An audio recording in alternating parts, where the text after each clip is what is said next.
Halo semuanya, kenalkan saya Lintang, mahasiswa semester 3 dari Fakultas Hukum Universitas Nusa Cendana. Saya akan menjelaskan pengakuan dalam hukum internasional.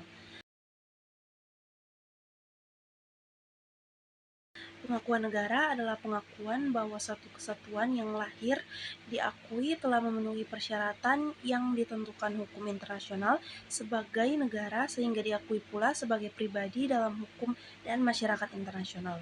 Bila munculnya negara baru sebagai hasil proses dekolonisasi damai, maka pengakuan tidak akan menimbulkan masalah.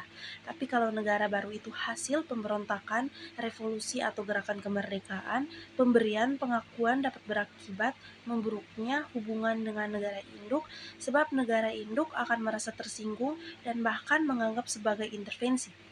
Konsekuensi pengakuan negara hanya terbatas pada negara yang diakui dan negara yang mengakui konsekuensi tersebut antara lain A. Pengakuan personalitas hukum internasional penuh negara baru. B. Hubungan kedua negara bersangkutan dilakukan atas dasar kesamaan. C. Negara baru diakui memiliki kedaulatan dalam wilayahnya serta mempunyai kapasitas memberikan nasionalitas dan perlindungan politik. D. Negara baru bertanggung jawab atas semua tindakannya berdasarkan hukum internasional. Telah disinggung dalam pembahasan dahulu bahwa pengakuan merupakan unsur penting dalam hukum internasional, tetapi sangat rumit dalam prakteknya dan banyak menimbulkan kesulitan-kesulitan. Pada prinsipnya, persoalan ini atau kesulitan-kesulitan tersebut melekat dengan kondisi pengakuan itu sendiri yang sangat dipahami berdasarkan dua sisi, yaitu pengakuan merupakan bagian dari hukum internasional dan sifat hukum internasional itu sendiri yang bersifat menjelaskan atau koordinatif dan tidak mengenal hierarkis. Berdasarkan bentuk pengakuan dapat dibedakan menjadi pengakuan de jure, pengakuan de facto, pengakuan kolektif, pengakuan bersyarat, pengakuan sementara, pengakuan ad hoc, pengakuan prematur, dan pengakuan kuasi. Pengakuan dalam hukum internasional merupakan persoalan yang cukup rumit karena sekaligus melibatkan masalah hukum dan politik. Dalam masalah pengakuan, unsur-unsur dan hukum sulit untuk dipisahkan secara jelas karena pemberian dan penolakan pengakuan oleh suatu negara sering dipengaruhi pertimbangan politik sedangkan akibatnya mempunyai ikatan hukum. Kesulitan juga berasal dari fakta bahwa hukum internasional juga tidak mengharuskan suatu negara untuk mengakui negara lain atau pemerintah lain, seperti juga halnya bahwa suatu negara atau suatu pemerintah tidak mempunyai hak untuk diakui oleh negara lain.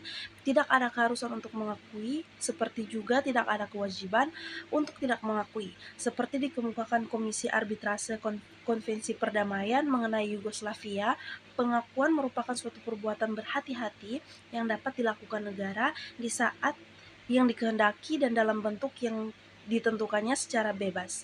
Mori dalam tulisannya yang termuat dalam Digest of International Law Volume 1 disebutkan bahwa suatu jaminan yang telah diberikan kepada suatu negara baru bahwa ia akan diperkenankan mengambil tempat atau tingkatan yang layak dalam karakteristiknya sebagai suatu organisasi politik dalam masyarakat bangsa-bangsa.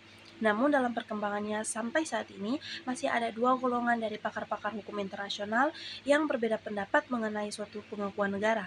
Golongan pertama berpendapat bahwa apabila semua unsur negara, ada rakyat, ada wilayah, dan ada pemerintahan yang berdaulat, dan ada kemampuan dalam melakukan hubungan dengan negara lain, telah dipenuhi oleh masyarakat politik, maka dengan sendirinya ia telah merupakan sebuah negara dan harus diperlakukan secara demikian oleh negara-negara lainnya. Golongan pertama ini disebut sebagai penganut teori deklatoir. Golongan kedua menyatakan bahwa walaupun unsur kenegaraan telah dipenuhi oleh suatu masyarakat politik, namun tidaklah ia secara otomatis dia dapat diterima sebagai negara di tengah-tengah masyarakat internasional. Terlebih dahulu harus ada pernyataan dari negara-negara lain bahwa masyarakat politik telah mengetahui persyaratan sebagai negara, kemudian barulah ia dapat menikmati haknya sebagai negara baru. Golongan kedua ini disebut penganut teori konstitutif. Untuk mengakui suatu negara baru pada umumnya, Negara-negara memakai kriteria antara lain sebagai berikut. Yang pertama, keyakinan adanya stabilitas di negara tersebut. Yang kedua, dukungan umum dari masyarakat atau penduduk. Yang ketiga, kesanggupan dalam kemauan untuk melaksanakan kewajiban-kewajiban internasional. Dalam kaitannya dengan itu, Ivan Scherer menyatakan bahwa pengakuan yang akan diberikan oleh negara-negara dihadapkan pada dilema dan pada umumnya disebabkan oleh dua alasan. Pengakuan lebih terkait dengan pertama, kebijakan dengan persoalan hukum sebagaimana yang terlihat dalam praktik negara-negara. Yang kedua, kebijakan negara yang memberikan pengakuan didasarkan pada pertimbangan-pertimbangan yang terkait dengan menjaga kepentingannya sendiri. Dalam hal pemberian pengakuan terhadap pertimbangan politis seperti persoalan perdagangan yang sangat mempengaruhi proses pengakuan. Selanjutnya, terdapat sebuah kecenderungan dalam praktek bahwa pemberian pengakuan dengan mendasarkan pada prinsip-prinsip hukum tidak lebih untuk menutupi sebuah keputusan politik.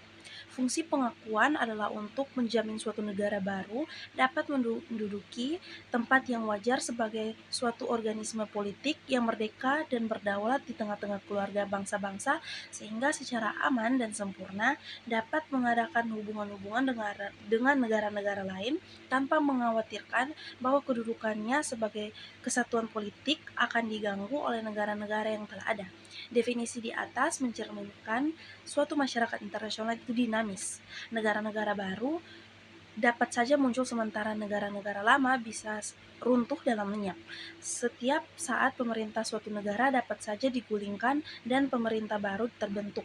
Dalam kondisi dinamika masyarakat internasional seperti ini, pengakuan menjadi sangat penting karena berhubungan dengan status dari suatu kesatuan dalam sistem internasional dan dalam hukum tata negara dari negara yang mengakui. Saya Lintang, terima kasih telah menonton.